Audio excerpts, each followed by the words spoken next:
नया योग TV channel में आप सभी को नवरात्रि 2025 की ढेरों शुभकामनाएं। भक्तों, आज हम माता रानी की इस प्यारी सी वीडियो में जानेंगे कि 2025 के शारदीय नवरात्रि के पवित्र दिनों में दुर्गा अष्टमी, जिसे महाअष्टमी भी कहा जाता है, किस दिन है और महानवमी किस दिन है। भक्ति बड़े ही कंफ्यूजन की स्थिति में है। अष्टमी नवमी कब है? 30 सितंबर या 1 अक्टूबर को? भक्तों, आज हम आपके इसी कंफ्यूजन को दूर करने वाले हैं। हिंदू कैलेंडर के अनुसार अष्टमी नवमी एक ही दिन पड़ रही है।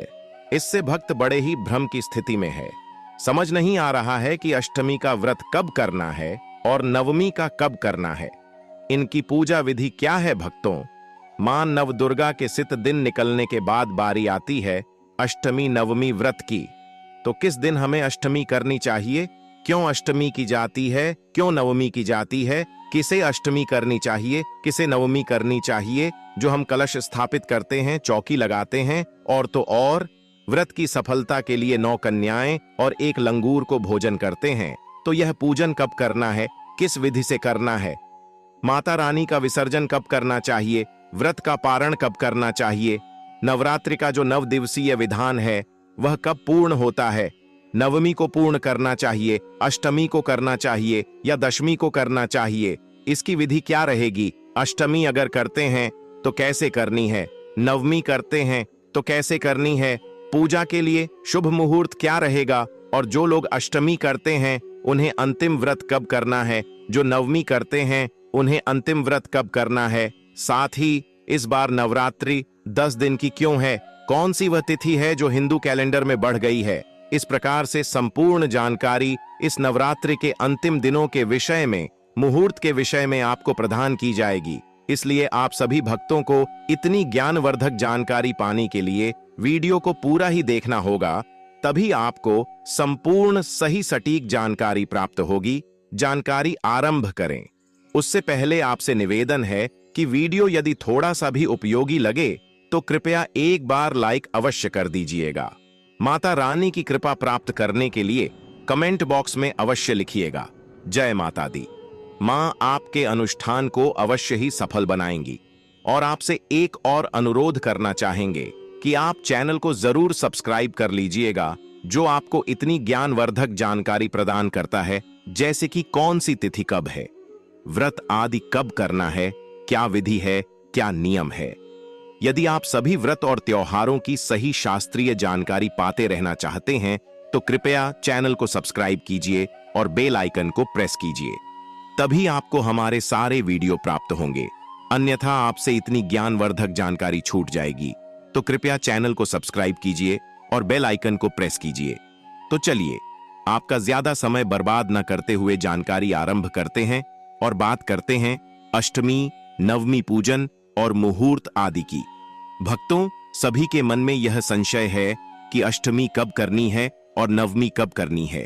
और उससे बड़ी जो विडंबना है वह यह कि कुछ लोग कहते हैं, जी अष्टमी हमने कर ली है, पर उसी दिन वह विसर्जन कर देते हैं।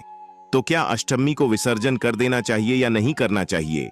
और अगर अष्टमी को विसर्जन नहीं करना चाहिए तो अष्टमी की क्यों जाती है? पहले हम इसे समझते हैं कि शास्त्रों में यह क्यों कहा गया है कि अष्टमी जो करते हैं उन्हें विसर्जन कब करना चाहिए, और अष्टमी करने वालों को किस दिन अपना जो अनुष्ठान है वह पूर्ण करना चाहिए। प्रिय दर्शकों, नवरात्रि का जो विधान है ना, वह शास्त्रों में नवरात्रि के अनुसार अर्थात 9 दिवसीय कहा गया है, जिसमें 9 रात्रियों में माता के 9 भिन्न भिन्न स्वरूपों का पूजन किया जाता है और इसे ही नवरात्रि अनुष्ठान कहते हैं। अगर आप अष्टमी करते हैं, आपके यहां अष्टमी होती है, तो इसका अभिप्राय क्या है? देखिए, अष्टमी का अभिप्राय होता है कि आपके यहां मां आदि शक्ति की जो पूजा है, दुर्गा माता की जो पूजा है, वह अष्टमी के दिन की जाती है। देवी पूजा अष्टमी को करनी होती है, लेकिन अनुष्ठान का जो विधान है वह 9 दिवस ही है, अर्थात वो 9 दिन ही चलेगा। नवरात्रि में ही उसका पूजन होगा, तभी तो माता के 9 स्वरूपों का पूजन आप कर पाएंगे। अगर आप 9 दिन या नवरात्रि पूजन व्रत ही नहीं कर रहे हैं तो जो नव दुर्गा के रूप हैं उनका पूजन कैसे होगा? फिर तो आप यह समझिए कि प्रतिवर्ष एक स्वरूप को छोड़ देते हैं। एक स्वरूप का पूजन ही नहीं करते हैं। इसीलिए कभी भी अगर आपके यहाँ अष्टमी होती है तो भी आपको 9 दिन तक ही माता का पूजन करना चाहिए। चौकियां आप लगाते हैं, कलश स्थापित करते हैं, खेतड़ी बोते हैं, जवारे बोते हैं, तो उस सब का जो विसर्जन का विधान है ना, वो विसर्जन का विधान भी यही कहता है कि आपको 9 दिन तक देवी की पूजा करनी है, आराधना करनी है, उपासना करनी है और उसके बाद उसका विसर्जन करना है या पारण करना है। कहीं भी शास्त्र में यह नहीं कहा गया है कि 8वें दिन आप विसर्जन कर दें या 8वें दिन आप पारण कर दें, अपने अनुष्ठान को पूर्ण कर दें। यह शास्त्रों में कहीं नहीं लिखा है। हाँ, अष्टमी की पूजा कही गई है, लेकिन अष्टमी की पूजा से अभिप्राय है कि आपके यहाँ पर देवी की पूजा अष्टमी को होगी, ना कि अनुष्ठान ही अष्टमी को पूर्ण हो जाएगा। इसको इस प्रकार से समझिए, जैसे शीतला माता की पूजा आप लोग करते हैं, किसी के सप्तमी को होती है, किसी के अष्टमी को होती है। जिस प्रकार से हिंदू धर्म में सभी तिथि महत्वपूर्ण होती है, वैसे ही नवरात्रि में दुर्गा जी की पूजा का विधान है। किसी के यहाँ अष्टमी को दुर्गा की पूजा होती है, किसी के यहाँ नवमी को। पर इसका अभिप्राय यह कदापि नहीं समझना चाहिए कि हमारे यहाँ अगर अष्टमी होती है तो अष्टमी को ही हम अपने व्रत को पूर्ण कर देंगे या अष्टमी को ही हम अपने अनुष्ठान को पूर्ण कर देंगे।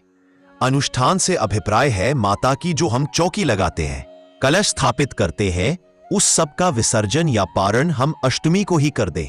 यह सर्वथा अनुचित है, यह सर्वथा अनुचित है।